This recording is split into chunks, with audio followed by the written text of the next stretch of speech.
I'm really excited to talk a little bit about what some of the biggest challenges have been in the past, but then also how are some of the ways that the Triangle is overcoming those. So I'd like to start first with the early stage of things. Brandon, if you could talk a little bit about what was it like starting up your company, and what were some of the resources you tapped into personally as you're launching right here in the Triangle? All right.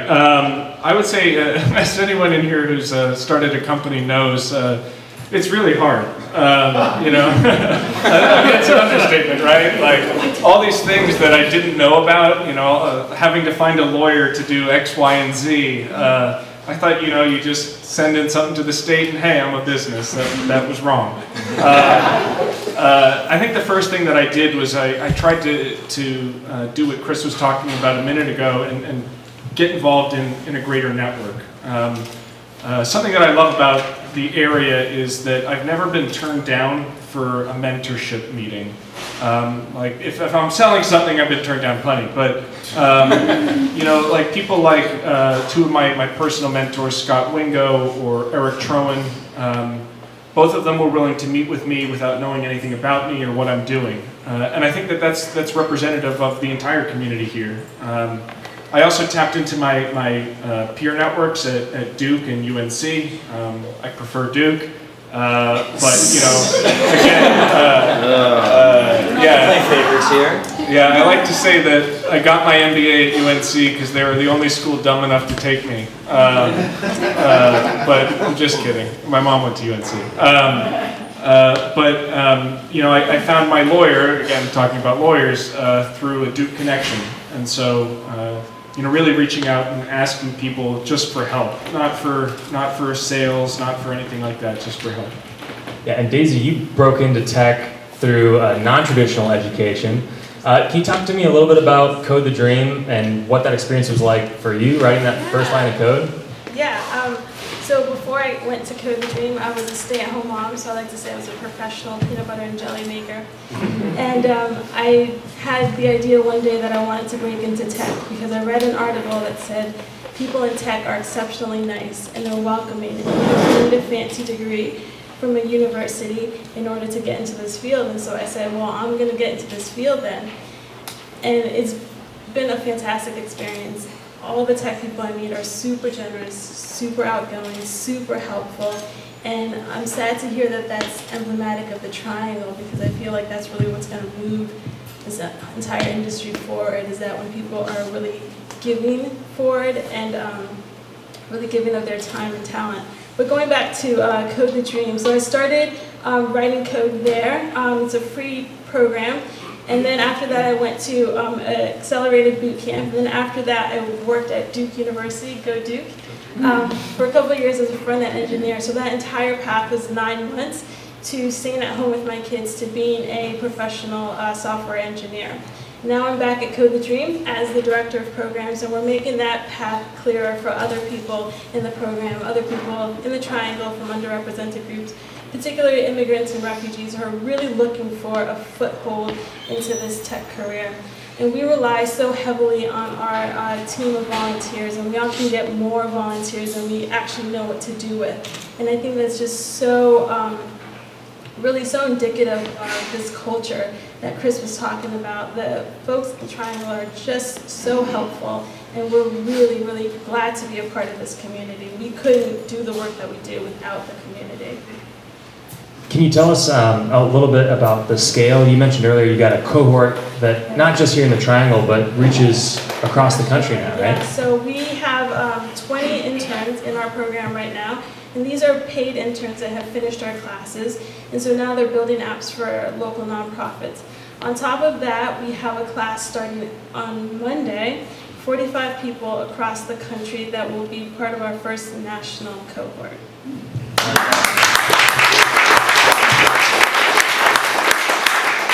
So cool. Robert, I was talking to you earlier about just the amazing things happening in Wilmington. Can you talk a little bit about what's happening just outside the Triangle in Wilmington? It sounds like things are booming in tech right now. Yeah, so first hats off, because being a parent is the hardest job I've ever had. I have a saying that Monday's a new Friday because my real job starts when I go home. But you know, I've been in Wilmington now for 15 years, and it has changed drastically. I heard the mayor speak the other night. He said that there's projections, the state projects about 3 million people to be moving into North Carolina over the next 20 years. 10% of those people are moving to Wilmington. That would double our population over a 20-year period. So I think with population comes everything. I mean, the opportunity is with people. I'm a big believer in human capital, and it's that population that's going to present opportunity for us. But you know, Wilmington's no longer the vacation beach, sleepy beach town that, you know, I think most people are familiar with Wilmington from this part of the state, because you go there on the weekend and then you go back to work, right? We have lots of case study now, success stories. We have Encino, Live Oak Bank, you know, Untapped, Gig Sal. I mean, there's a lot of tech taking place in Wilmington, in large part due to people coming there and deciding that they want to stay. We have capital via Angel Networks. Venture South is now in Wilmington. IMAF Cape Fear was in Wilmington. We now have I don't know how much I can reveal about this, but there is a very large $500 million venture capital fund being started out of Wilmington for fintech investing. So You heard it here first. yeah, there's a lot going on in Wilmington these days. That's awesome. And I know you've grown considerably. Can you talk a little bit about your own scaling in that area? Yeah, so Wilmington has been a really good place to build a business, and I think in large part because of how easy it is to connect with people. My network of friends and colleagues in Wilmington is bigger than my national network, and I've lived in 6 different cities up and down the East Coast.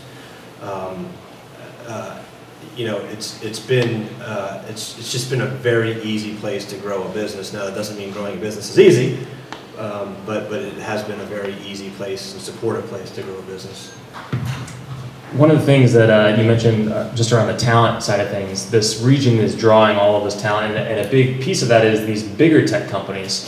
You've got a lot of HQ2s and HQ3s here that are growing with a lot of the acquisitions, you know, Red Hat, Genesis that's here, and we'll bring up on stage here in a minute, drawing tons of amazing talent into the region. Chris, you and I were talking previously about some of the opportunities that you're seeing when you kind of look at other markets and see what the potential is here in the Triangle and North Carolina as a whole. Do you mind speaking a little bit to that? You bet. So when I kind of see the arc of how communities grow and the different elements that have to kind of mature along with it, not everything obviously like a startup, like in your different divisions, like not everything kind of scales perfectly, right, in terms of the different things we need to do. One of the things that's I believe is in our next phase is a much tighter corporate engagement. And what's interesting is that, and what I tell every city that we work in is that you have a unique set of corporations that no one else has. And the engagement can be anything from as light as being first customer, beta customer, a proof of concept, a paid proof of concept, a second customer, to mentorship, especially around functional things they do well, to sponsorship of events, to maybe even being investors and eventual, you know, candidates for M&A. It's the one thing we don't do well here because we don't have many headquarters, and a lot of those functions come out of headquarters. But I do think there's opportunity, and I think that's the next phase for us, is to kind of build those much tighter relationships and engagements. Feel free, anyone, to chime in. I know you mentioned getting told no from companies. I don't know if any of those are big companies that you're talking to, but do you see an opportunity what kind of opportunities do you see for those, whether it's startup companies or big cos who maybe might start venture funds or might actually purchase things from startups? I'll do one 30-second and then I'll hand the mic over. But the secret, at least right now, the secret sauce or the thing that gets their attention is you talk about talent. And so the angle that I've shared with them is that, listen, a healthy and robust startup ecosystem is a talent generator and attractor for you. First of all, it starts to keep people that are, you know, students coming out of colleges and young people who are a little more mobile. It says, this is the place I want to camp out. And so I think the effect is more indirect than direct sometimes, but that talk track is getting their attention. And so I say, why should you be motivated to engage? Because the biggest issue that almost every one of these companies have is attracting talent, and a great startup ecosystem is a great means to do so. Yeah, so I've met with a number of corporate venture firms, organizations. I think what I've found to be very attractive to large corporations is the ability to incubate innovation outside of the bureaucracy of the organization in such a way that it doesn't cannibalize existing revenues, even though the ultimate product may completely disrupt the organization, right?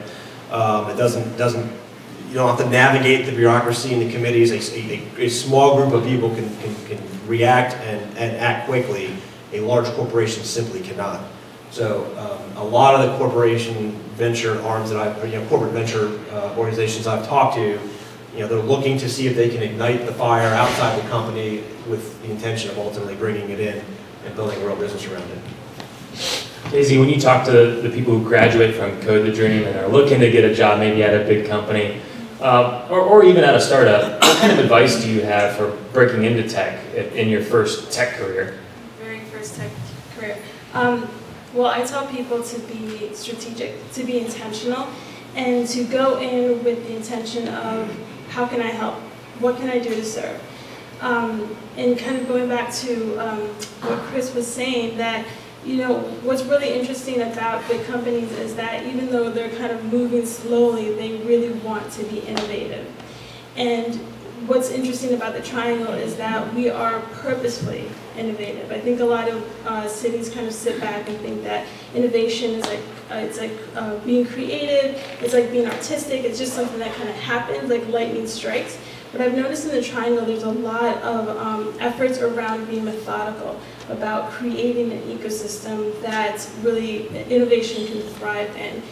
We see that even in the universities creating courses around entrepreneurship and around design thinking and courses that really foster that kind of growth. And I think that's what's unique about the Triangle, and I think that's what puts people in a great position to get these jobs at the big companies, right? Is because they have the skills to come in and really use their time wisely to push the game forward.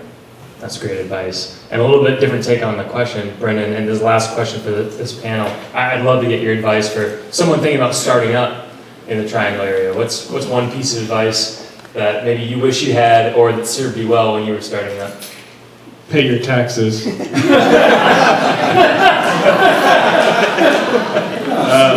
Backstory there. Yeah, it sounds like... No, we paid them on time. I would say, gosh, I sound like the most boring person, get a good lawyer. That was finding someone who could advise us on legal stuff, getting everything started, finding a tax person who could explain things like Nexus. Our business is in multiple states, and so we have to deal with a lot of that stuff. And then I would say start getting in contact with people, potentially investors, pretty early. My investors, my institutional investors are Idea Fund partners out of Durham, so Lister Delgado is on my board. And he met with me before we even released the product. We were still developing it. And so eventually, 18 months later, he invested in us. And so that's what I would say. I would say, take meetings, introduce yourselves to people, and build on those relationships, because eventually they may pay off. Especially with the lawyer. Especially with the lawyer. Let's give it up for our first panel.